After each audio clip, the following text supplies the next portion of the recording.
All right, welcome to really the first content video where we dig into the meat of what this course is going to be about.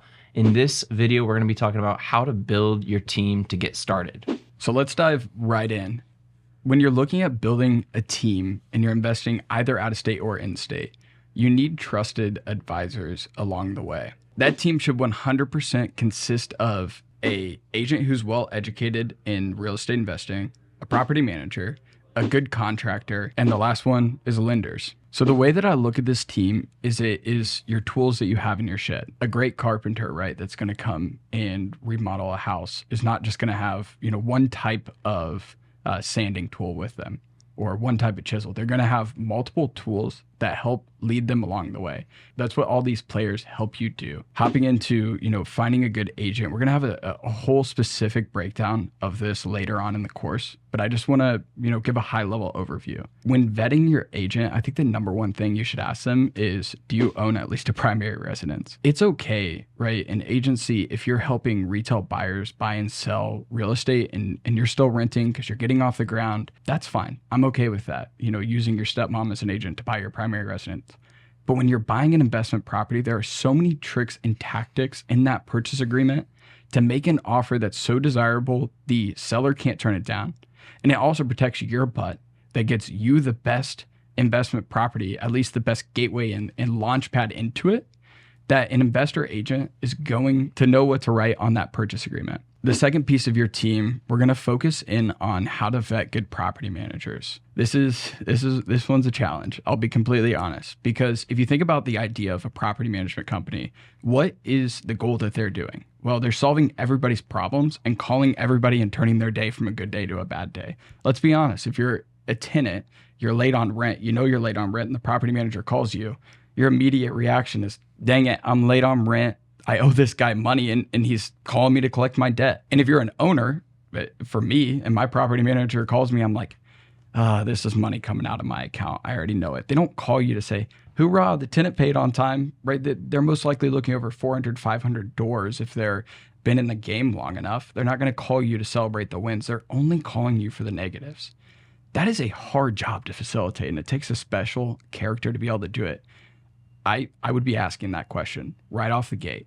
When a water pipe bursts in my basement, how are you going to deliver that message to me and how are you going to communicate it? I don't care what their process is on how they receive tenant maintenance requests. What I care about is how do they communicate to the tenant and me about problems? If they do that exceedingly well, great, perfect property manager, everything else doesn't matter. If their accounting sucks and all of that, you have to have a property manager that will pick up the phone and deliver bad news. If they can't, that's a key fundamental of the profession. And if they can't even do that, then move on. And in that as well, they need to be knowledgeable on investments. Kind of similar to an agent, I would hope that they have an investment portfolio, and that was their launch pad to starting property management.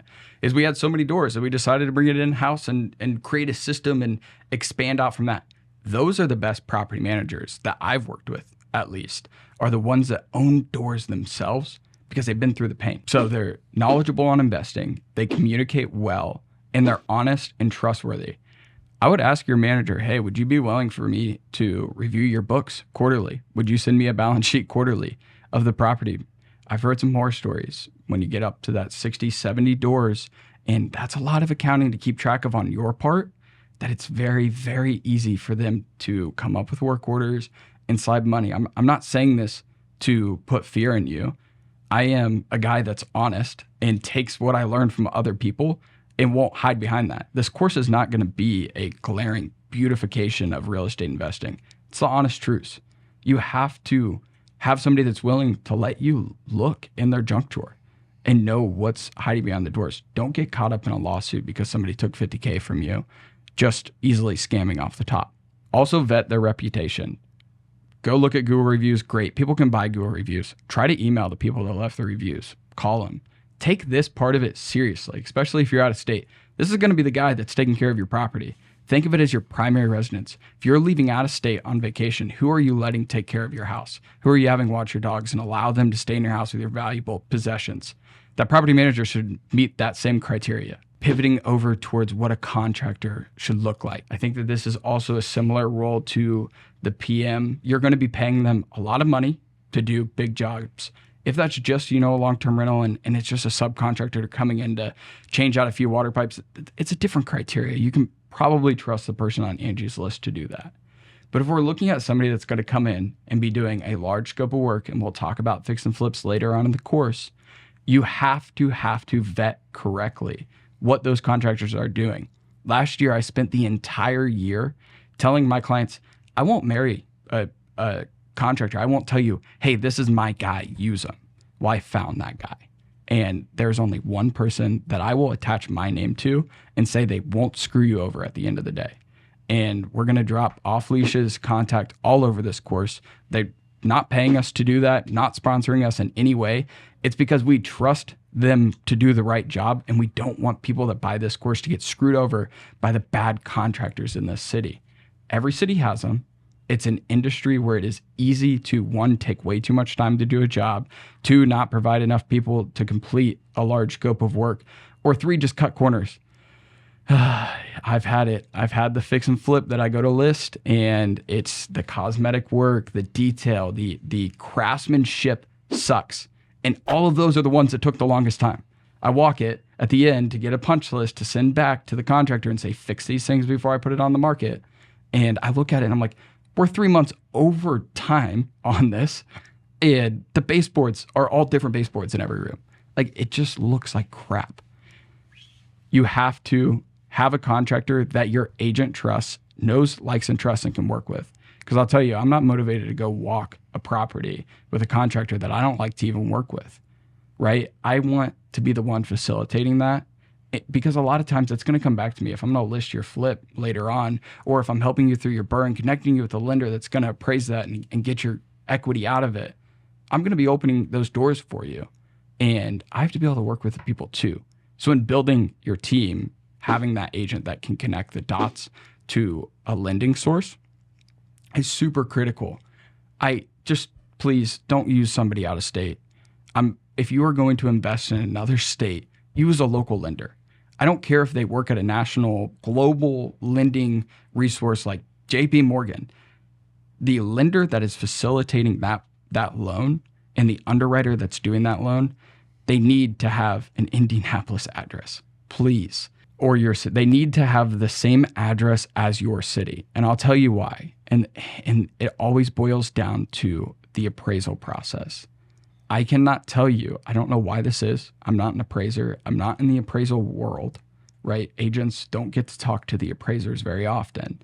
But anytime that I've had an out-of-state lender order up an appraisal, it's been undervalued every single time.